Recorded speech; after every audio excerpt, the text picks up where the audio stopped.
रहना है, घर माँ सुरक्षित रहना है, लड़ना है, सब जनला मिलके लड़ना है। यूनिसेफ और सीआरए के सहयोग से अरपार रेडियो की प्रस्तुति स्वास्थ्य संकल्प। मुश्किल घड़ी है संगवारी, जन जन के अब जिम्मेदारी। जीवन है अनमोल, कर ले स्वस्थ रहने का संकल्प, देते रहेंगे मंत्र हम, करने को कायाकल्प। जन जन के साथ रहता फिर आहे खुशहाली। स्वास्थ्य संकल्प। भारत मुस्कुराए, छत्तीसगढ़ मुस्कुराए।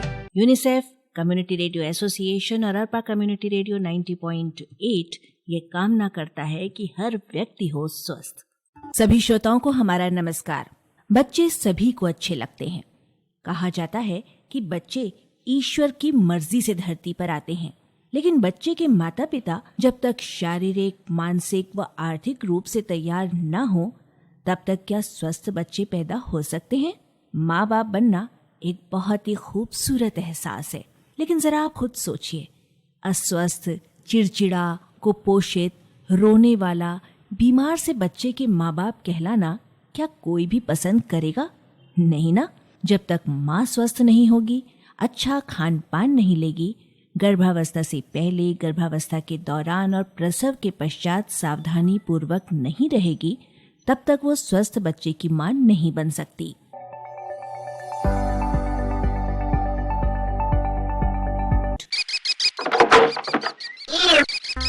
मैना, ए मैना, कहाँ हंसो?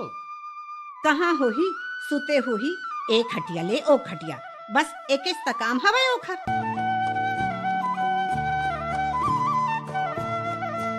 मैना, का होगे? कैसे कुछ रांधे नहीं है? खेत खार ले बुता करके आथन तो खाना खाथन, पता नहीं है का तोला? अब्बड़ थकासी लगत रही से, सांस भीतर बाहर होत रही से, खड़े हैं तो चक्कर आ गए। सांस भीतर बाहर नहीं होही तो का होही? नहीं दाई, सांस रुकत रही से।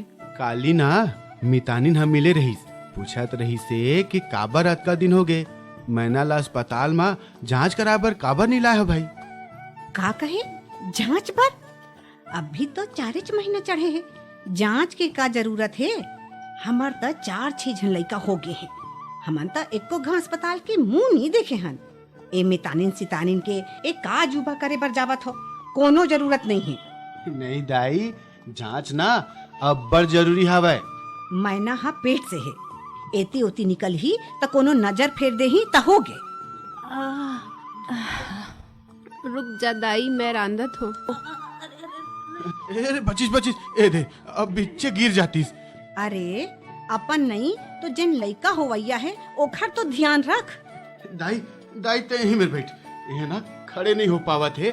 मैं मितानी ले बुला के लाता दाई। मितानी दीदी, मोर मेहरालू ना अब्बड़ चक्कर आवा थे, थोड़ किन चार के देखना है वो। चल ना दीदी, चलना। कत्ता महीना के बच्चा हवे पेट में? 4 महीना दीदी। 4 महीना हो के अभी तक जांच नहीं करवाए हो? गलती हो गई दीदी, नहीं कराए हो। थोड़कन जल्दी चलना दीदी, वो खड़े नहीं हो पावा थे। एमा तो खून के कमी लगत है मोला, सांस भी फूलत है, एनीमिक लगत है। एला खून के जांच और दूसर जांच बर तेना काली अस्पताल जरूर पहुंचा। ते जाओ पहली नींबू लेके आ और ओखर शरबत बना के ना एला पिला। इस नाटिका में स्वर थे नम्रता वाजपेयी, श्वेता पांडे और अनीश श्रीवास्तव के। जैसे ही माहवारी रुकती है, गर्भ ठहरता है, महिला को डॉक्टर के पास जाना, जांच करवाना कितना जरूरी होता है आपको पता है? 9 महीने में कितनी बार जांच होनी चाहिए? सोनोग्राफी क्या हर महिला के लिए जरूरी होती है?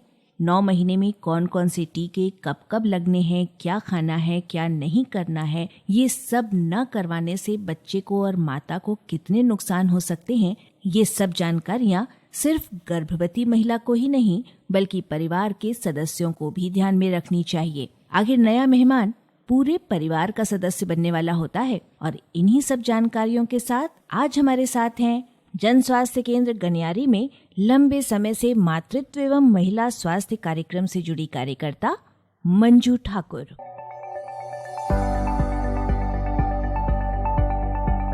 मंजू जी, पहली तो हमें ये बताओ कि प्रसव पूर्व जांच काबर के जरूरी है? माँ के गर्भ में एक बच्चा है, अब 2 ठो शरीर एक साथ पलत है, तो वो दौरान में कुछ ऐसे परेशानी मत हो जाए जेकर से माँ और बच्चा के जान में खतरा हो जाए। तो जांच में का है कि पहले लिए पता चल जाते कि जचकी के टाइम में कोई परेशानी तो नहीं होने वाला है, बहुत ज़्यादा खून की कमी तो नहीं है, माँ ला जो भी दिक्कत रही थी ओखर समय में पता चल पाते। खर लिए प्रसव पूर्व जांच बहुत जरूरी है। 9 महीना में कतका बार जांच होना जरूरी है? वैसे तो कम से कम 4 बार जांच होना चाहिए पूरा 9 महीना में। अगर आसपास में जांच की सुविधा है तो मोर ख्याल से हर महीना में जांच कराए में और भी ज़्यादा बेहतर है। और कहीं ऐसे परेशानी है कि दूर है अस्पताल या जांच करैया मुश्किल से मिल पाते, तो लेकिन गर्भावस्था के आखिरी के 3 महीना में 7वां, 8वां, 9वां महीना में 3 बार जांच बहुत जरूरी है। और ये जांच में का शामिल होते? जांच में तो इसे बहुत सारा चीज शामिल होते, जैसे कि गर्भवती महिला के ऊंचाई के जांच करथन, वजन जांच करथन, खून पेशाब के जांच करथन, पेट के जांच करथन, और कई ठो परेशानी रहते जिनला खुद महिला बोल के बताथे, तो फिर ओखर हिसाब से फिर अलग अलग जांच और होते। जैसे कि पेशाब के जांच होते जांच में, तो पेशाब के जांच में हमन पेशाब में प्रोटीन देखथन कि पेशाब में सफेदी तो नहीं है। एक ठन जांच और होते, कोई महिला ला कोथा में दर्द होते या फिर पेशाब में जलन होते तो ओखर एक ठो जांच होते जेमा पेशाब में संक्रमण तो नहीं है, एक हर बार हमन जांच करथन। और पेशाब में शुगर के भी जांच कराना बहुत जरूरी है। मंजू जी, अगर जांच में एक बार सब चीज सही आ गए तो काबर के बार बार जांच की जरूरत पड़ते? एक बार जांच में अगर सब चीज सही सही आ गए तो उतना टाइम पर तो हम निश्चिंत हो सकत हन कि अभी सही है, लेकिन कहे नहीं जाए काबर के गर्भावस्था ऐसे समय है कि वो गर्भवती महिला ला कभी भी कोई भी परेशानी सामने आ सकत है। एक लिए बार बार जांच बहुत ज्यादा जरूरी है। मंजू जी, हमारे श्रोता बहिनी मन ला यही बता कि 9 महीना के दौरान कौन कौन से टीका लगाए जाते और कब कब? पूरा 9 महीना के गर्भावस्था में टेटनेस के 2 टीका लगवाना जरूरी है। गर्भावस्था के 3 महीना पूरा होए के बाद पहला टीका लगाए जाते, ओखर बाद दूसरा टीका 1 महीना के बाद लगाना है। गर्भावस्था में का करे चाहिए और का नहीं करे चाहिए, एहू ला बता। गर्भावस्था ऐसे समय होते जिनमें ना बहुत ज्यादा सावधानी रखे की जरूरत पड़ते। हो सके तो गर्भावस्था में भारी काम जिनमें ज्यादा वजनदार वजन उठाए वाला काम है और जिन काम ला करे में परेशानी होते ऐसे काम ला नहीं करना चाहिए। घर के हल्का काम, जो भी हल्का काम है, झाड़ू लगाना, खाना बनाना, ये सब काम ला कर सकते। जैसे कि जंगल ले लकड़ी बो के लाते, पानी भरते, कपड़ा बड़े बड़े मोटा मोटा कपड़ा धोते, ये सारा चीज ला नहीं करना चाहिए।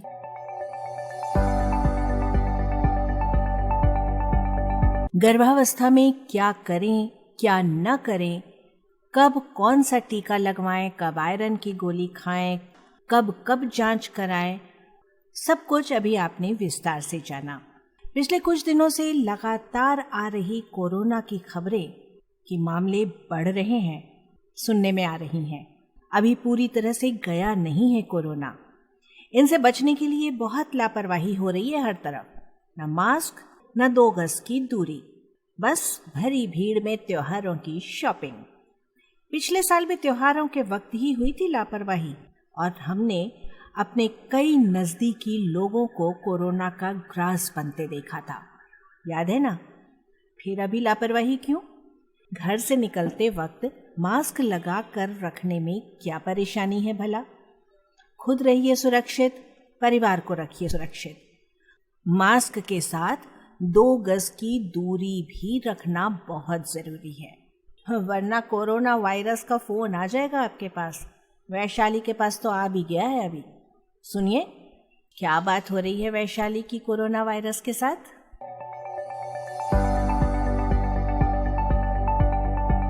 हेलो जी, नमस्कार। मैं कोरोना वायरस बोल रहा हूँ।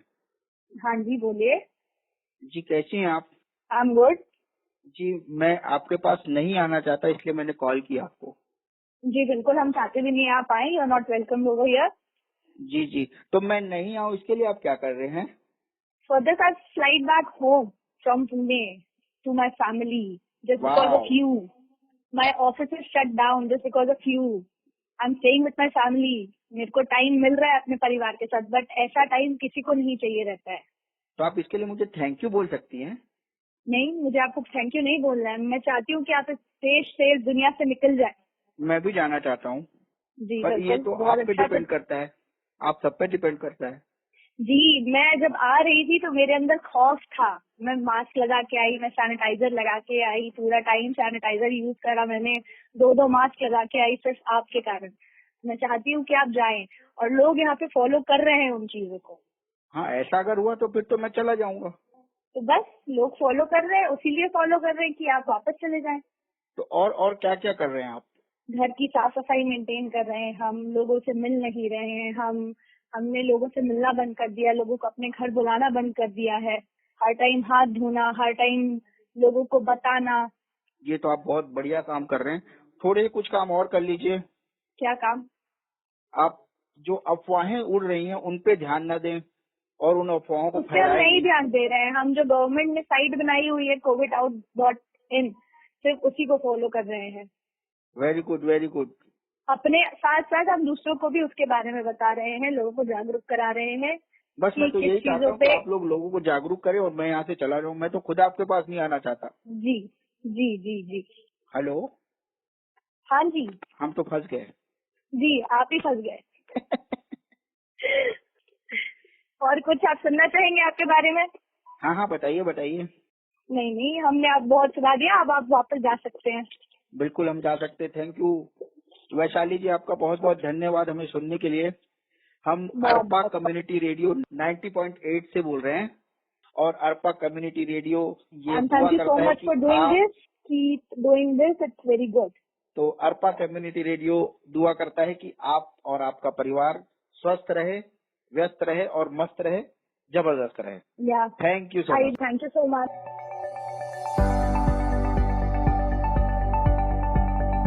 माँ का दूध अमृत तुल्य होता है। हर माँ को 6 महीने तक स्तनपान करवाना ही चाहिए। ये सब बातें तो कही जाती हैं, लेकिन यदि कोई माँ कोरोना संक्रमित है तो क्या उसको स्तनपान करवाना चाहिए? या फिर स्तनपान करवाने वाली ऐसी महिला जिसका बूस्टर डोज लेने का समय हो चुका है, क्या उसको ये डोज लेनी चाहिए? ऐसे ही बहुत सारे कंफ्यूजन्स हैं लोगों के दिमाग में। इसके लिए तुलिका ने बात की डॉक्टर कविता बब्बर से।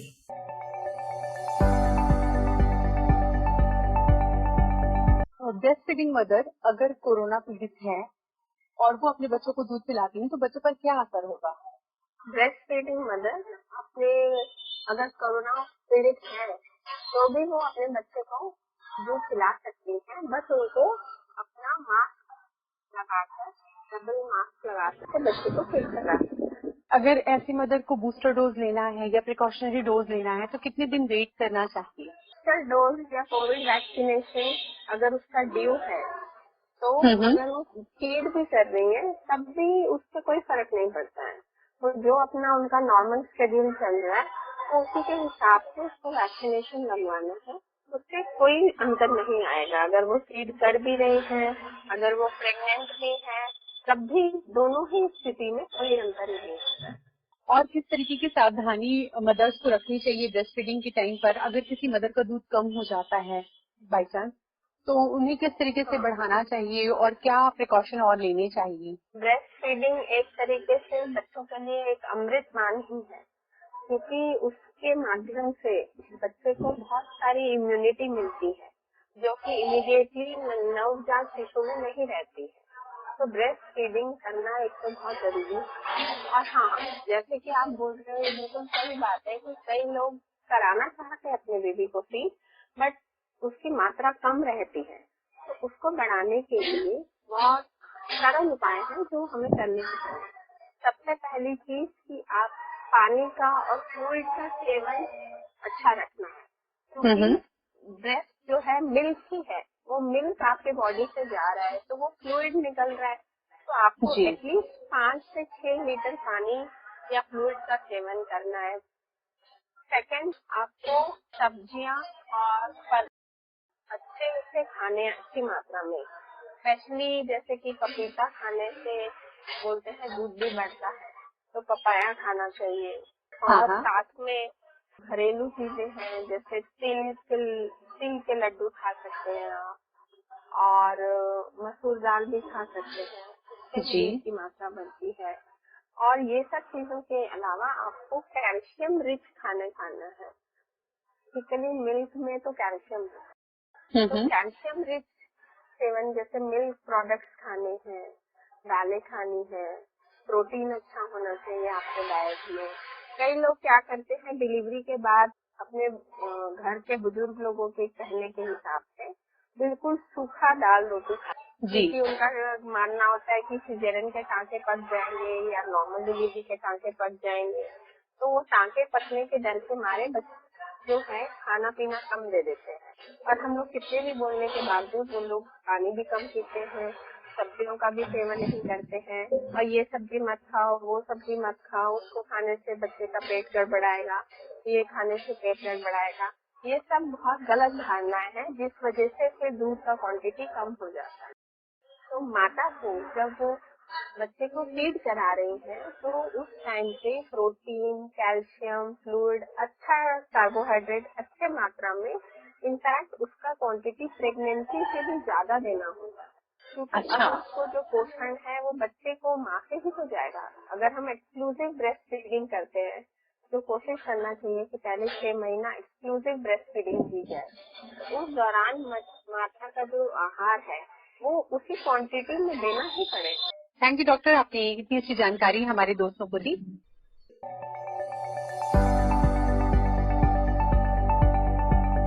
ब्रेस्ट फीडिंग कराने वाली महिलाओं को अपने स्वास्थ्य का ख्याल रखने के लिए और क्या क्या ध्यान रखना चाहिए अपने खाने पीने में। खान पान से संबंधित बहुत सारी पौष्टिक चीज़ें ऐसी होती हैं जिसको ऐसी महिलाओं को लेना बहुत ज़रूरी होता है। आइए विस्तार से जानते हैं स्मिता खन्ना राय चौधरी से।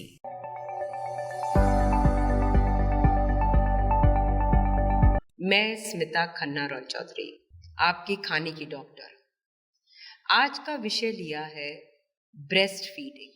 ब्रेस्ट फीडिंग क्या है? अगर मैं बोलूँ तो ब्रेस्ट फीडिंग एक बहुत महत्वपूर्ण कड़ी है माँ और बच्चे को जोड़ने के लिए। माँ शब्द का अर्थ क्या है? ये एक परिपूर्ण शब्द है, ये एक ब्रह्मांड है। तो जो ब्रह्मांड है वो अपने बच्चे के लिए हमेशा उज्जवल भविष्य, अच्छी सेहत और बहुत बहुत प्यार दुलार की कामना करती है ना? हमारे बड़े बुजुर्ग, हमारी दादी नानी, अब तो WHO और यूनिसेफ भी क्या बोलती है? माँ के दूध से बड़ा बच्चे के लिए और कुछ नहीं है। तो माँ के दूध में ऐसा क्या है जो कि बच्चे की सेहत के लिए इतना लाभकारी है? तो सुनिए, जो बच्चे शुरू के कुछ दिनों तक उस दूध को हम बोलते हैं कोलेस्ट्रॉल, उसमें बहुत तरह के एंटीबायोटिक्स, बहुत तरह के मिनरल्स, बहुत तरह के फैट्स, बहुत तरह के प्रोटीन पाए जाते हैं, जो कि बच्चों को बहुत तरह के इन्फेक्शन से बचाते हैं। जो बच्चे माँ का दूध पीते हैं उनका IQ लेवल ज़्यादा होता है। क्या आपको पता था ये बात? उनका वजन कभी भी नहीं बढ़ता ज़्यादा, मतलब वो ओबेसिटी के शिकार नहीं होते, तो उनको डायबिटिस भी नहीं होती। माँ का दूध बहुत इजीली डाइजेस्ट हो जाता है। ये जो सारी कंपनियां आजकल इन्फेंट फॉर्मूला बेचती हैं, वो केवल क्या करती हैं? सारा पैसा अपनी पेट में रखती हैं और हमारी बच्चों की सेहत को हम ध्यान नहीं दे पाते अगर हम वो सब खाते हैं। ब्रेस्ट मिल्क में एंटीबायोटिक्स होते हैं जो कि हमें बहुत तरह के वायरस और बैक्टीरिया से बचाते हैं। आपको पता है ब्रेस्ट मिल्क से अस्थमा नहीं होता और अनेक तरह की एलर्जी भी नहीं होती। आपने अक्सर देखा होगा जो बच्चे फॉर्मूला दूध पीते हैं उनको कान का इन्फेक्शन बहुत जल्दी हो जाता है, मगर याद रखिए जो हमेशा ब्रेस्ट मिल्क पीते हैं उनको कान का इन्फेक्शन, रेस्पिरेटरी ट्रैक का इन्फेक्शन नहीं होता, उनको कम बीमारियां होती हैं। इसका मतलब माँ बाप को हॉस्पिटल, डॉक्टर, क्लिनिक के चक्कर बहुत कम लगाने पड़ते हैं। यहाँ तक कि जो बच्चे माँ का दूध पीते हैं उनकी स्किन शाइन करती है, इन्फेक्शन नहीं होता। मगर अगर मैं बोलूँगी कि बीमारियां से बचाने से ज़्यादा माँ का दूध एक तरह का एक बहुत बड़ा संबंध है, एक रिश्ता है जो हम पूरे जब तक जिंदा रहते हैं हम उसी को याद करते हैं, है ना। मगर आप सोचिए जो औरतें ब्रेस्ट फीडिंग कराती हैं, जो स्तनपान कराती हैं अपने बच्चों को, उनसे उनको भी फायदा होता है। क्या क्या फायदा होता है जरा सुने। हम प्रेगनेंसी में काफ़ी ज़्यादा कैलोरीज हमारी बॉडी एक्यूमुलेट कर लेती है जो कि ज़रूरी है। जब हम ब्रेस्ट मिल्क पिलाते हैं बच्चों को तब वो कैलोरीज ऑटोमेटिकली कम होती जाती हैं, मतलब हमारे शरीर से फैट अपने आप मैजिक जैसा कम हो जाता है। हमें ब्रेस्ट कैंसर और ओवेरियन कैंसर होने के चांसेस कम होते हैं। और ऑस्टियोपोरोसिस, राइट, मतलब कि हमारी जो बोन है वो हमेशा स्ट्रॉन्ग रहती हैं अगर हम ब्रेस्ट फीड कराते हैं बच्चों को। तो ये तो विन विन सिचुएशन हुई ना, इससे फायदा बच्चे को भी और माँ को भी। अब कुछ महत्वपूर्ण बातों पे मैं आप लोग का ध्यान दिलाना चाहती हूँ कि क्या ऐसी चीजें हैं जिससे ब्रेस्ट मिल्क ज्यादा बनता है। पहला होता है गोंद, जिसको बोलते हैं गोंद कतीरा। सुना होगा आपने, दादी नानियाँ क्या करती थी, गोंद के लड्डू बनाती थी। मगर आजकल हमें क्या लगता है उससे हम मोटे हो जाएंगे। तो सुनिए, थोड़ा सा अपनी बुद्धि का इस्तेमाल करिए। जितना पौष्टिक खाना आप लोग खाएंगे उतना ज़्यादा दूध का, ब्रेस्ट मिल्क का प्रोडक्शन होगा, उतनी जल्दी आपका वेट लॉस होगा और उतना ही फायदा आपके बच्चे के लिए होगा। तो थोड़ा सा सब्र से काम लीजिए, वो पौष्टिक खाना खाइए जो आपके और बच्चे के लिए, दोनों के लिए लाभकारी हो। तो पहला मैंने क्या बोला, गोंद कतीरा। गोंद कतीरा हमारी डाइजेशन में हेल्प करता है, बच्चे के ब्रेन को भी नरिश करता है और इम्यूनिटी को बढ़ाता है। तो गोंद के लड्डू खा सकते हैं, उसकी चाय पी सकते हैं, उसकी खीर बना के खा सकते हैं। दूसरी बहुत महत्वपूर्ण चीज है वो है अजवाइन। अक्सर देखा जाता है क्योंकि बच्चे छोटे होते हैं, बीच रात में उठते हैं, माएँ उनको दूध पिलाती हैं तो उनकी नींद पूरी नहीं होती। जब नींद पूरी नहीं होती तो शरीर में गैस बहुत ज्यादा बन जाती है। तो इसको हम कैसे कर सकते हैं, इसका बहुत ही सरल उपाय है कि अजवाइन पिएं, अजवाइन का पानी पिएं। दूसरा, अजवाइन का पराठा भी खा सकते हैं, ठीक है। तीसरी बहुत महत्वपूर्ण चीज है आलमंड्स या मामरा, ठीक, बादाम। और हमेशा बादाम को रात को भिगो के खाएं। बादाम एक ऐसा शक्तिशाली और मैं बोलूं बहुत महत्वपूर्ण ड्राई फ्रूट है जिसमें एसेंशियल फैटी एसिड होते हैं जिससे हमें ऑस्टियोपोरोसिस नहीं होता, ठीक। तो चाहे उनको सोक करके खाएं या बादाम का हलवा खाएं। मुझे तो अभी भी बादाम का हलवा बहुत ज़्यादा पसंद है। जब भी आप बनाएं थोड़ा मेरे लिए भी रख दें। चौथी चीज़ मैं बताना चाहती हूँ बाजरा। लोग आजकल बाजरा, मिलेट बहुत बड़े बड़े नामों से जाना जाता है, मगर हम देसी लोग बाजरा बचपन से खाते हैं। बाजरा से क्या होता है, हमारी डिलीवरी की जो रिकवरी है बॉडी की वो बहुत जल्दी हो जाती है। और एक बहुत महत्वपूर्ण चीज है वो है सौंफ।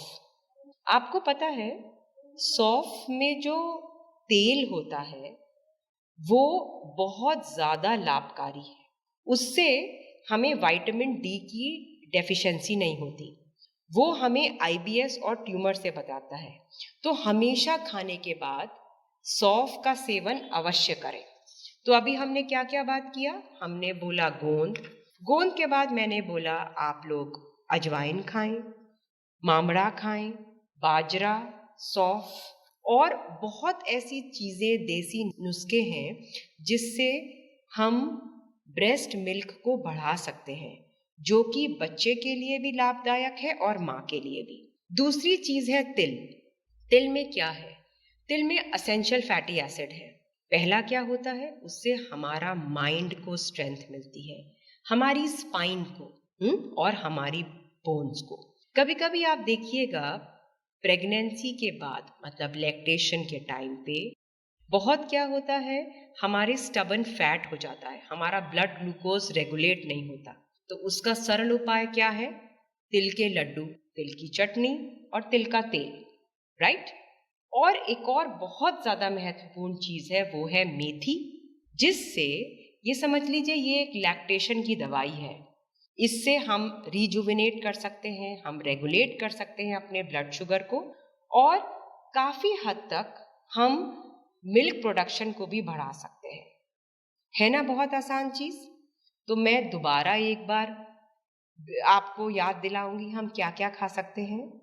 मेथी, तिल, और क्या याद आया? बाजरा, सौंफ, मामरा, अजवाइन, गोंद, और एक और बहुत महत्वपूर्ण चीज़ है, वो है कोकोनट, नारियल। नारियल की बर्फी याद है आपको? नारियल क्या करता है? नारियल बच्चे को और माँ को, दोनों को इन्फेक्शन से प्रोटेक्ट करता है ना, बहुत लाभकारी चीज़।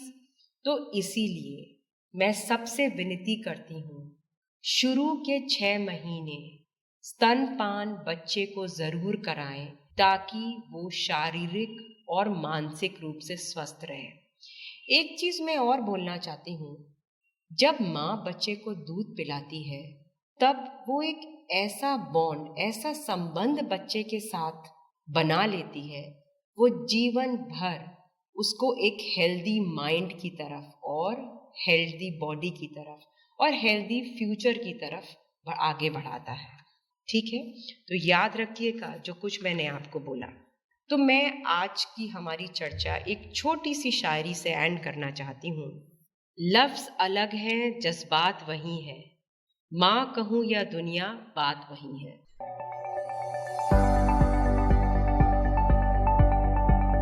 बहुत सारी जानकारी आज के स्वास्थ्य संकल्प कार्यक्रम में हमने आपको दी।